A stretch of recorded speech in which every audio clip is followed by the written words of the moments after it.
In 2016, a biologist named Julius Nielsen took the eye of a Greenland shark and ran it through radiocarbon dating. The answer came back 392 years old.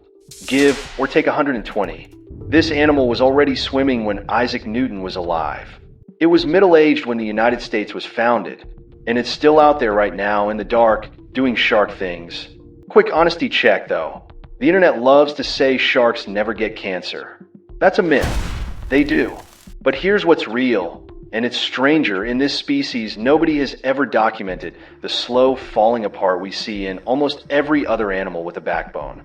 Here's no clear point where the body starts giving up. It just keeps running. Meanwhile, back on land, your doctor glances at your blood test and says, "Everything's normal for your age." Sounds lovely, doesn't it? Now read it again. Normal. For your age. That doesn't mean you're fine. That's you're breaking down right on schedule. And this fish just made the schedule look optional. By the end of this video, you'll know the 7 things keeping that animal in one piece, and which of them your body already has for free. And one detail in this video is the only reason we know its age at all. It's not the genes. It's hiding in that eye, and it's far weirder than you're expecting. The repair crew that never clocks out. So, where does the toughness come from? Start with the DNA. When scientists sequenced this shark's genome, they found something odd. A pile of extra genes linked to DNA repair. Several of them copied more than once. Like the animal photocopied its own repair manual and stuffed spares in every drawer. One of them is called TP53. I know, sounds like a droid from Star Wars. Stay with me, because TP53 is inside you right now. Its nickname is Guardian of the Genome. When a cell gets damaged, TP53 makes the call. Fix it or kill it. When that gene stops doing its job properly, damaged cells get to keep copying themselves. That's how a lot of cancers begin. Early research suggests the shark's version isn't weaker. It looks tuned up, more alert. Here's what that means for you. Your cells take damage every single day. Sunlight, smoke, fumes, plain bad luck in your own chemistry. Damage isn't the problem. The only question is whether your repair crew catches it in time. You can't copy-paste extra genes. You can feed the crew you've got. Folate and B vitamins are the raw material your body builds and patches DNA with. Polyphenol, the color in berries, dark greens, and green tea, cut down the damage coming in. And 2 things swamp that crew completely: sun with no protection and smoking. No repair system on Earth wins that second fight. That's one of 7. The fire alarm nobody turns off. Knees complaining on the stairs? This one's yours. There's a switch in your body with an ugly name. NF kappa B. Forget the name. Think fire alarm. Cut your finger. Catch a cold. The alarm goes off. Inflammation floods in, you heal. Good system. The problem is when the alarm never switches off. Quiet, low-level inflammation running for years is now seen as one of the main engines of aging itself. Scientists actually call it inflammaging. Stiff mornings, foggy afternoons, and much later, the diagnoses nobody wants to say out loud. It's been building for years before anything shows up on a test. This shark appears to keep that alarm on a very short leash. Its whole life is low alarm. You can't rewire the alarm. You control what keeps pulling it. Omega-3 fats calm it. Real, unprocessed food calms it. Moving your body calms it. And chronic stress yanks it daily. Cortisol and inflammation aren't neighbors. They're roommates who wind each other up. A quick interruption before we continue. If a doctor has ever told you something was normal for your age, just type the word normal in the comments. I want to see how many of us have heard that exact line. 2 down. Next, a question. And I want an honest answer. How many times did you eat yesterday? Count properly. Breakfast, milk in the coffee, handful of nuts, biscuit at 4. Bite off your kid's plate. Most people land somewhere between 8 and 12. Hold that number. Now the shark. It grows about 1 centimeter a year. It takes over a century just to become an adult, which makes it the least impressive teenager in the animal kingdom. But it also means the whole engine runs at a crawl. Low output, low wear, And please don't hear, eat less. That's not it.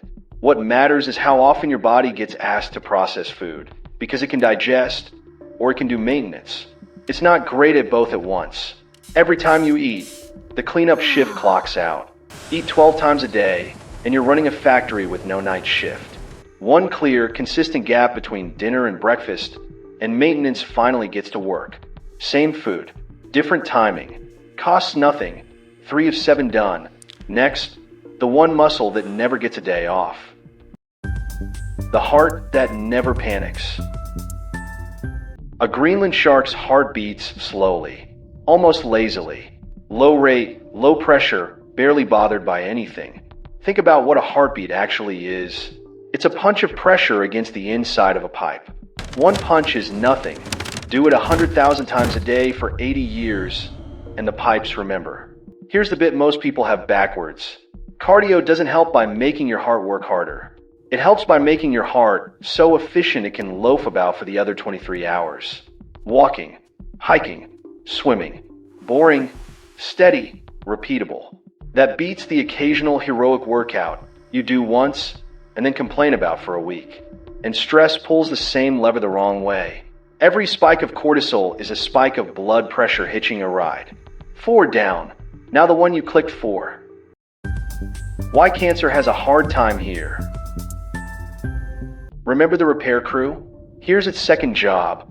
Cancer, stripped right down, is a damaged cell that keeps copying itself. Catch it and fix it early, and there's no cancer, just a Tuesday. Miss it enough times, and there is.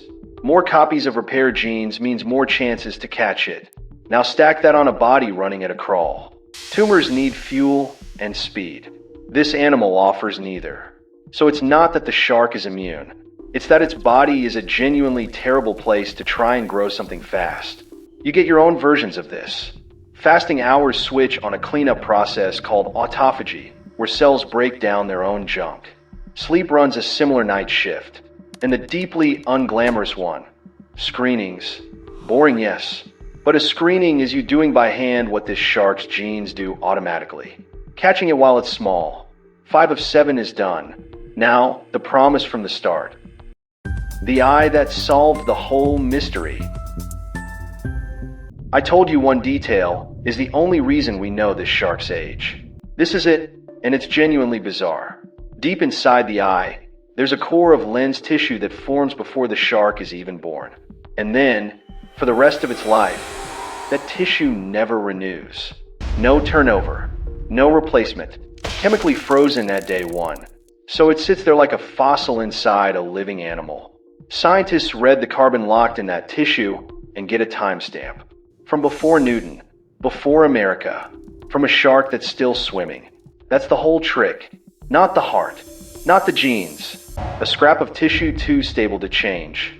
And that word stable is the thread running through this entire animal. Which brings us to number 6.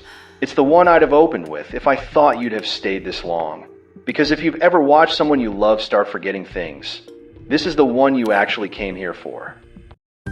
The fat your brain is built from. Roughly 60% of your brain's dry weight is fat. Not muscle, not magic. Fat. And one particular fat, DHA, is a major building block of the membranes wrapped around your neurons. Those are the walls every thought and every memory has to cross. Greenland shark retinas are reported to be extraordinarily rich in DHA. Alongside rare long-chain fats you barely find anywhere else alive. Now the honest version, because I'm not going to oversell this. Eating salmon will not make you 400 years old, but your neuron membranes are built and rebuilt from the fats you eat. Feed them flimsy material for 30 years and the walls get leaky, signals slow down, and the whole system runs dirtier. Nobody's frightened of their knees. People are frightened of watching a parent hunt for a word they've known their whole life, and then quietly checking their own slip-ups against it.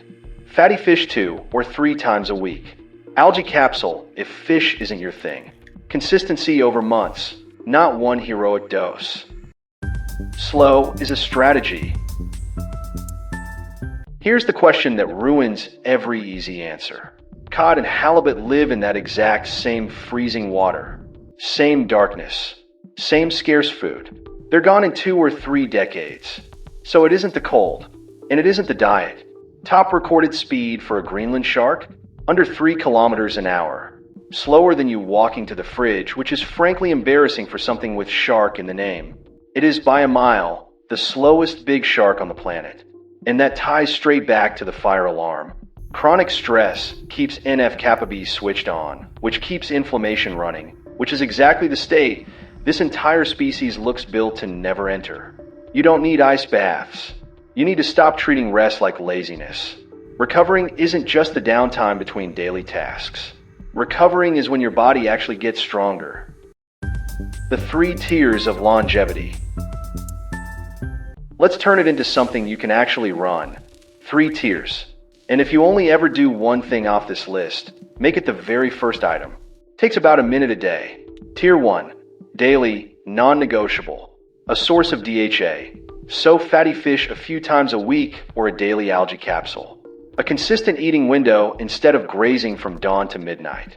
And 7 to 8 hours of sleep defended like a meeting with your boss. Tier 2. A few times a week. Steady cardio built for efficiency, not heroics. Walking, hiking, swimming.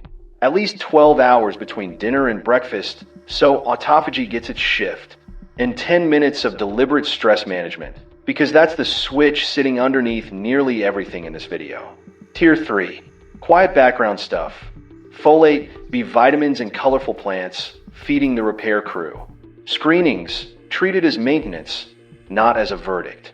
And cutting the 3 things that swamp all of it. Unprotected sun, smoking, stress you never deal with. What the first 90 days actually feel like. Nobody tells you what this feels like week to week. And the first change comes faster than you'd think. Days 3 to 5. Sleep. Usually the first thing to move. You drop off quicker, wake up less. Mostly from eating earlier and more consistently. Nothing mystical. Your body just isn't digesting a curry at midnight. Week 1. The 4 o'clock crash gets smaller. Your energy stops spiking and collapsing all day long. 30 days. Morning stiffness starts easing. That's the fire alarm finally getting steady input instead of an occasional apology. 90 days. It stops being a protocol. It's just your week. And that's the whole point, because nothing on that shark's list was ever a decision it made. It's simply built to run that way. 90 days in, so are you. The only real difference. You can't grow spare repair genes. You can't slow your heart to shark speed. But nearly every mechanism in this video has a human version, and you already own all of them. The shark never had to choose. You do. That's the only real difference between you and a 400-year-old fish. So tell me in the comments, which one are you starting with tonight? And if this was worth your time, subscribe. There's plenty more where this came from.